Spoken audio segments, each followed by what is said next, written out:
ಆರೋಗ್ಯ ಸಚಿವರಾದಂಥ U T Khader ಅವರು ಇದ್ದಾರೆ, ಅವ್ರನ್ನ ಮಾತನಾಡಿಸ್ತೀನಿ. ಸರ್, ಈಗ ಬಿಜೆಪಿ ಅವರು ಸದನ ನಡೆಯೋಕ್ಕೆ ಬಿಡ್ತಾ ಇಲ್ಲ. ಸೊ ರಾಜ್ಯದ ಜನರ ತೆರಿಗೆಯನ್ನು ಪೋಲಾಗ್ತಾ ಇದೆ ಸರ್. ಬಿಜೆಪಿ ಅವರು ಸಾಮಾಜಿಕ ವಂಚನೆ ಮಾಡ್ತಾ ಇದ್ದಾರೆ. ಅಧಿವೇಶನವು ಜನರ ಸಮಸ್ಯೆ ಮತ್ತು ನೋವನ್ನು ಚರ್ಚೆ ಮಾಡಿದ ವೇದಿಕೆ ಆಗಬೇಕು ಹೊರತು ಅಧಿವೇಶನವು ರಾಜಕೀಯದ ಪ್ರತಿಭಟನೆ ಒಂದು ವೇದಿಕೆ ಆಗಬಾರ್ದು. ಅದನ್ನು ಇವತ್ತು ಬಿಜೆಪಿಯವರು ರಾಜಕೀಯವಾಗಿ ರಸ್ತೆ ಇವತ್ತು ಮಾರ್ಗದಲ್ಲಿ ಚರ್ಚೆ ಮಾಡಬೇಕಾ ಅದಂತಂದು ಅಧಿವೇಶನ ಒಳಗಡೆ ಚರ್ಚೆ ಮಾಡ್ತಾ ಇದ್ದಾರೆ.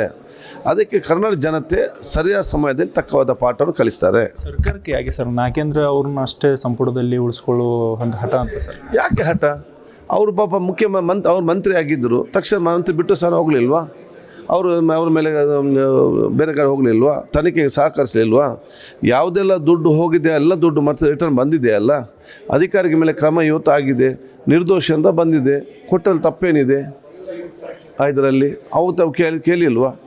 ಇದಕ್ಕೆ ಒಂದು ಇವತ್ತು ಕೊಟ್ಟು ನಿರ್ದೋಷಿ ಆದ ನಂತರ ಯಾವುದೇ ಒಂದು ಇಲ್ಲದಿದ್ದಾಗ ತನಿಖೆ ನಡೀತಾ ಇರುವಾಗ ಇವರು ಯಾಕೆ ಅಡಚಣೆ ಮಾಡಬೇಕು? ಬರೀ ರಾಜಕೀಯ ಪ್ರೇರಿತವಲ್ಲದೆ ಇವ್ರು ಏನು ನಿಜವಾದ ಚಿಂತನೆ ಬಿ ಜೆ ಪಿ ಒಂದು ಜನತಾದಳ ನಮ್ಮ ಪ್ರತಿಪಕ್ಷದವರಿಗಿದೆಯಾ? ಸರ್, ಇನ್ನೊಂದು ವಿಚಾರ ಸರ್, ಖರ್ಗೆ ಅವ್ರ ವಿಚಾರ ಸಾಕಷ್ಟು ಉತ್ತರಾಖಂಡದಲ್ಲಿ ಒಬ್ಬ ನಾಯಕನಿಗೆ ಈ ರೀತಿಯಾದ ಅವಮಾನ ಆಯ್ತು ಸರ್. ನೋಡಿ, ಇದೀ ದೇಶ ತಲೆ ತಗ್ಗಿಸುವಂಥ ಕೆಲಸ ವಿಶ್ವದಲ್ಲಿ. ಬಿ ಜೆ ಪಿಯವರು ಈ ದೇಶದ ಗೌರವ ಬರುವಂಥ ಒಂದೇ ಒಂದು ಕೆಲಸ ಎಲ್ಲಿಯೂ ಕೂಡ ಮಾಡಲಿಲ್ಲ. ಎಲ್ಲ ಕೂಡ ನಮ್ಮ ದೇಶಕ್ಕೆ ಅಗೌರವ ಬರುವಂಥ ಕಪ್ಪು ಚುಕ್ಕೆ ಬರುವಂಥದ್ದು ರೈತರ ಪ್ರತಿಭಟನೆ, ಇಡೀ ವಿಶ್ವದಲ್ಲೇ ನಮಗೆ ಕಪ್ಪು ಚುಕ್ಕೆ. ವಿದ್ಯಾರ್ಥಿಗಳ ಪಠನೆ ವಿಶ್ವದಲ್ಲೇ ನಮಗೆ ಕಪ್ಪು ಚುಕ್ಕೆ. ಖರ್ಗೆಜಿ ಅಂತ ಅತ್ಯಂತ ಹಿರಿಯ ನಾಯಕರು, ಪಕ್ಷ ಬಿಡಿ 40-50 ವರ್ಷ ರಾಜ್ಯಕ್ಕಿದ್ದು ಒಂದೇ ಒಂದು ಕಪ್ಪು ಚುಕ್ಕೆ ಇಲ್ಲದೆ ಅತ್ಯಂತ ಕಡು ಬಡತನದಿಂದ ಅತ್ಯಂತ ಸಣ್ಣ ಸಮುದಾಯದಲ್ಲಿ ಬಂದು ದಲಿತ ಸಮಾಜದಲ್ಲಿ ಬಂದು ಅತ್ಯುನ್ನತ ಸ್ಥಾನಕ್ಕೆ ಹೋದಾಗ ಇಡೀ ದೇಶದ ಹೆಮ್ಮೆಪಟ್ಟು is the face value of social justice in the world. ವಿಶ್ವದಲ್ಲೇ ಸಾಮಾಜಿಕ ನ್ಯಾಯದ ಮುಖ ಯಾವುದಂತ ಯಾರಂತ ಹೇಳಿದರೆ ಭಾರತಕ್ಕೆ ಅದು ಖರ್ಗೆಜಿ ಅಂತವರಾಗಿದ್ದರು, ವಿಶ್ವಕ್ಕೆ ತೋರಿಸಬೇಕಾದ್ರೆ ಅಲ್ವಾ?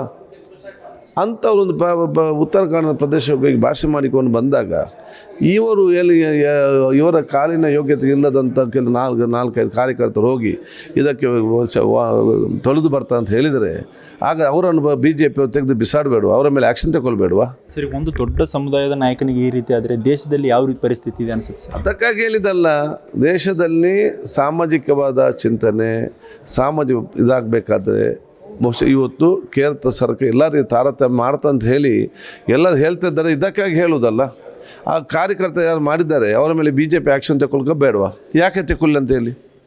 ಕಾಂಗ್ರೆಸ್ ಈ ಬಗ್ಗೆ ಇದ್ರ ನಿಲುವೇನು ಸರ್? ನೆಕ್ಸ್ಟ್ ಹೋರಾಟ ಕಾಂಗ್ರೆಸ್ ಈಗಾಗಲೇ ಖಂಡಿಸಿದೆ, ಬಿ ಜೆ ಪಿಯವರ ಒಂದು ನಿಮ್ಮ ಖಂಡಿತ ತೋರಿಸಿದೆ. ಖರ್ಗೆಜಿ ಅವರಿಗೆ ಎಲ್ಲ ರೀತಿಯ ಜೊತೆಯಲ್ಲಿ ಇವತ್ತಿದ್ದಾರೆ.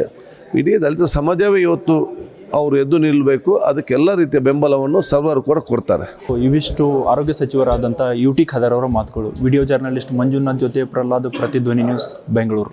ಹೆಚ್ಚಿನ ವಿಡಿಯೋಗಳಿಗೆ ಪ್ರತಿಧ್ವನಿ ಯೂಟ್ಯೂಬ್ ಚಾನೆಲ್ ಸಬ್ಸ್ಕ್ರೈಬ್ ಮಾಡಿ, ಬೆಲ್ ಐಕಾನ್ ಕ್ಲಿಕ್ ಮಾಡಿ.